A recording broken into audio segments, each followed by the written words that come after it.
Welcome to part 8 of our Bowling for Soup Discography Tour. Today's album is absolutely fantastic, so please don't go anywhere. Today we're talking about the Great Burrito Extortion Case. Now, this record came out November 6th of 2006. I was in grade 12 when this record came out, and at that point in time, the song High School Never Ends, which is on this record, I had on repeat. So as I was leading up to graduation, I guess you could say that this song got me ready for the real world. And this song was quite on point when it came to the realities of being a grown up. High school really just does not ever end. At any rate, this is a fantastic record. We're going to get into it, but first let's talk about the name of the album, The Great Burrito Extortion Case. And who better to tell us than Jarrett Reddick? So, a quote from Jarrett Reddick, he said, "We were sitting in a hotel bar and the news channel was on TV and the sound was off. It flashed on a headline and it said burrito extortion case. And everybody was kind of like, what is a burrito extortion case?" Jared goes on to say, "We had some fun with that for a while and nobody had any idea what it really was. And what it turned out it was someone put a mouse in a burrito and then tried to extort money from a national burrito chain as if the person making the burrito wouldn't have noticed." Wow, a mouse. So that's how it got its name, the Great Burrito Extortion Case. I've said this multiple times, and I was probably sounding a broken record. It's a fantastic record. So let's go ahead and get into the album with the opening track, Epiphany. The opening is a fairly quiet clip of the opening lyric with an effect that sounds kind of like it's on a radio before it bursts out into your ears. Epiphany sets the tone for how the album is going to sound.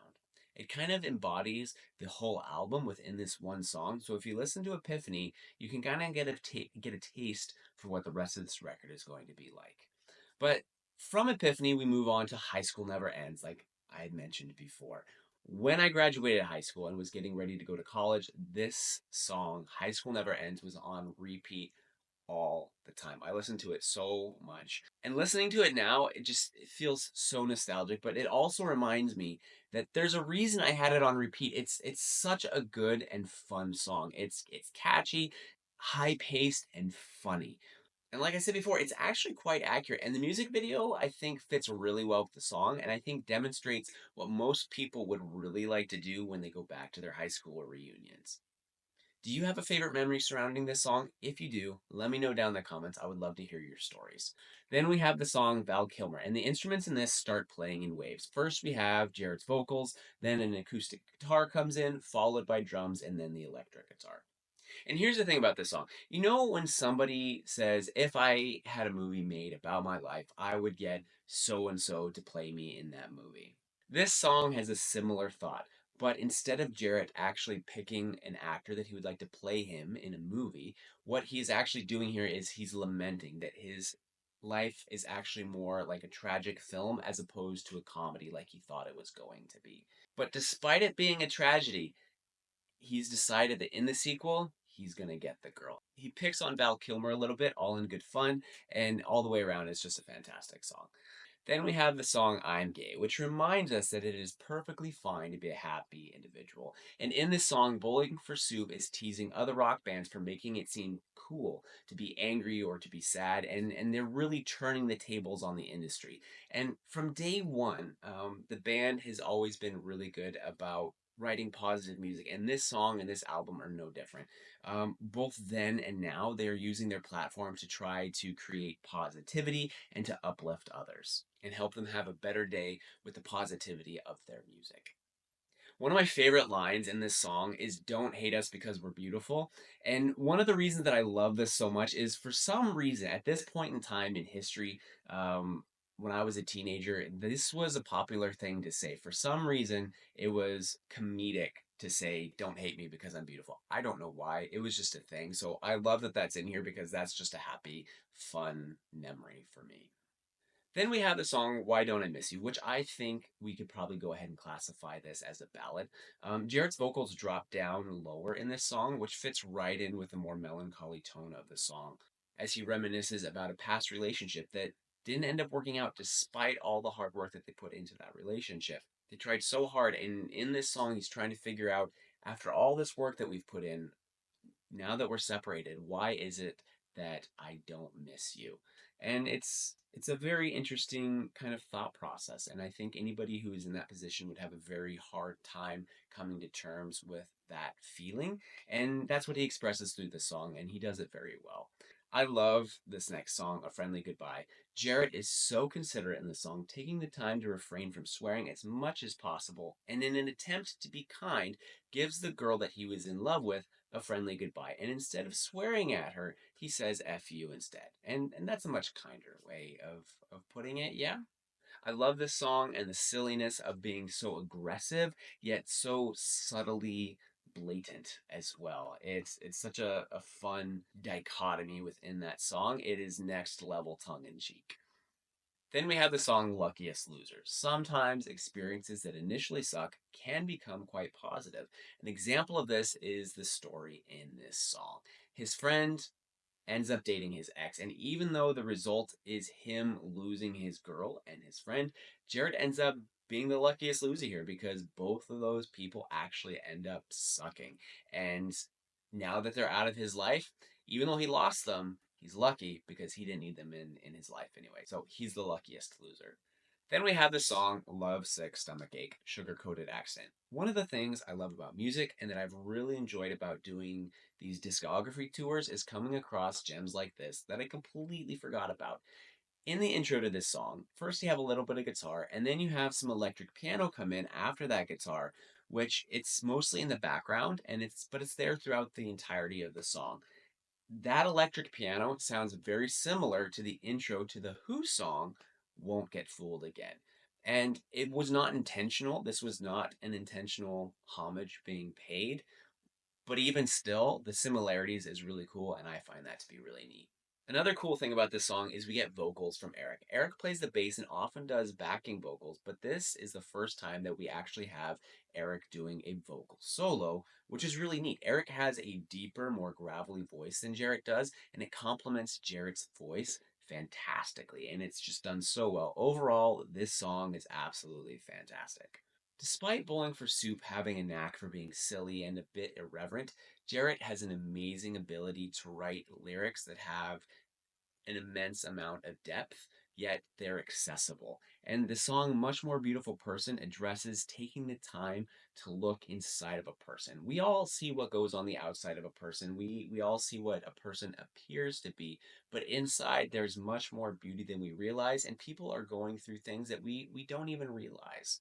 But we need to remember that they are much more beautiful people than we can imagine, and all it takes is asking them about themselves to see that beauty inside. And don't forget, it's the same for you as well. You are special, you are important, and you are a much more beautiful person than you probably realize.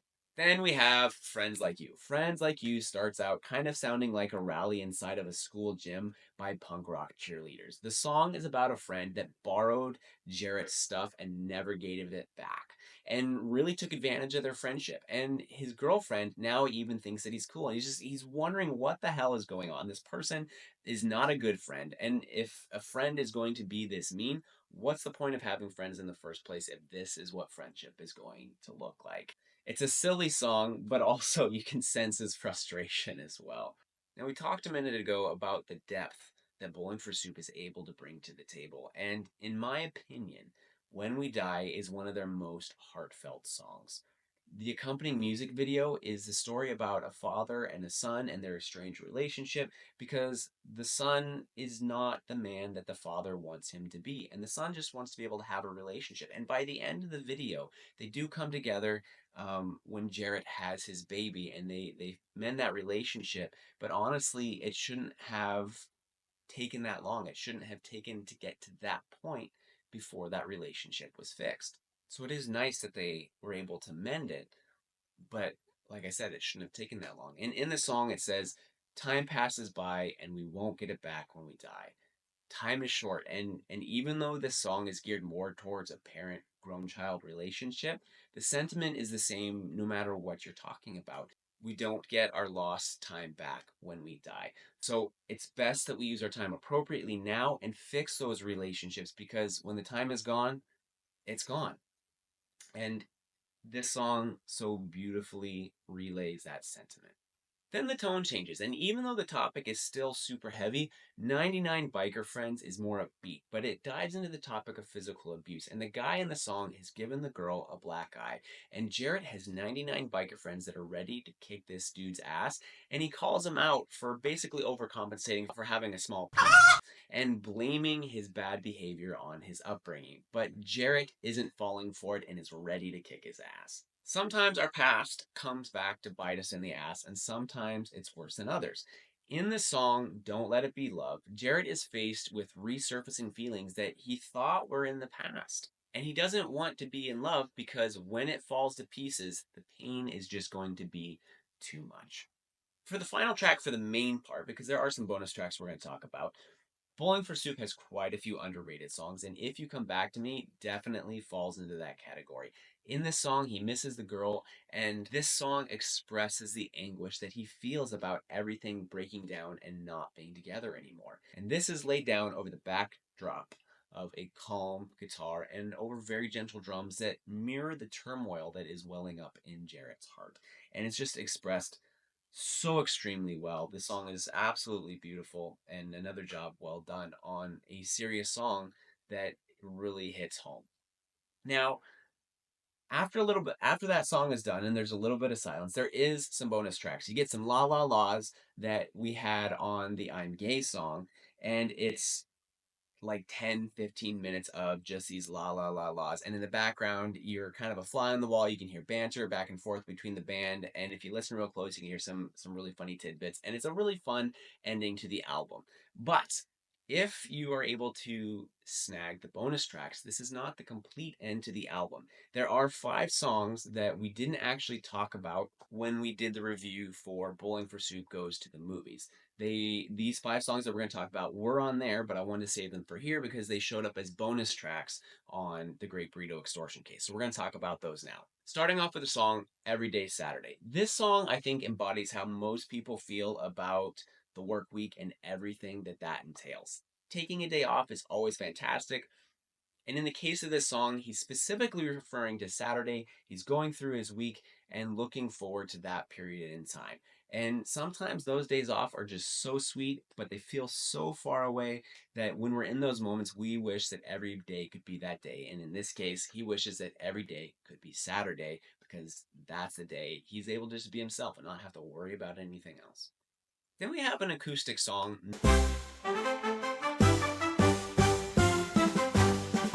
No Opinion. No Opinion is about a people pleasing girl.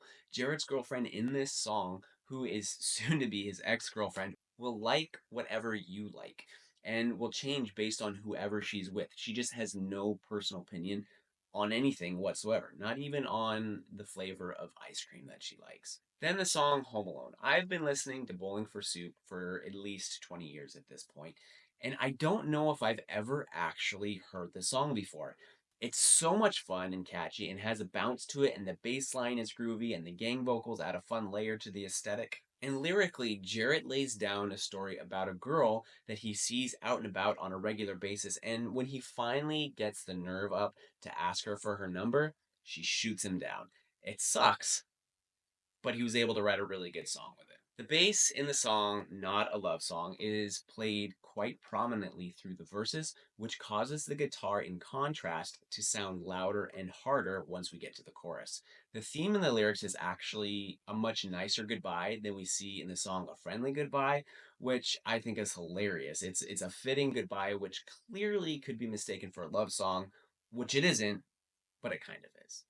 So, Bowling for Soup are masters of the gang vocals. The song Straight to Video kickstarts with some gang vocals that they just do really well. Also, Jarrett's ability to strike vivid metaphors is unparalleled as he demonstrates in this song, comparing his old relationship to a movie that went straight to video instead of making it to theaters first. And finishing out the album, Good to Be Me, which is a song that there's really not a whole lot to say other than it's a fun, just really good, feel good track with a lot of good electric guitars and just some nice grit and a theme about feeling good to be me. It's all around just a fun song.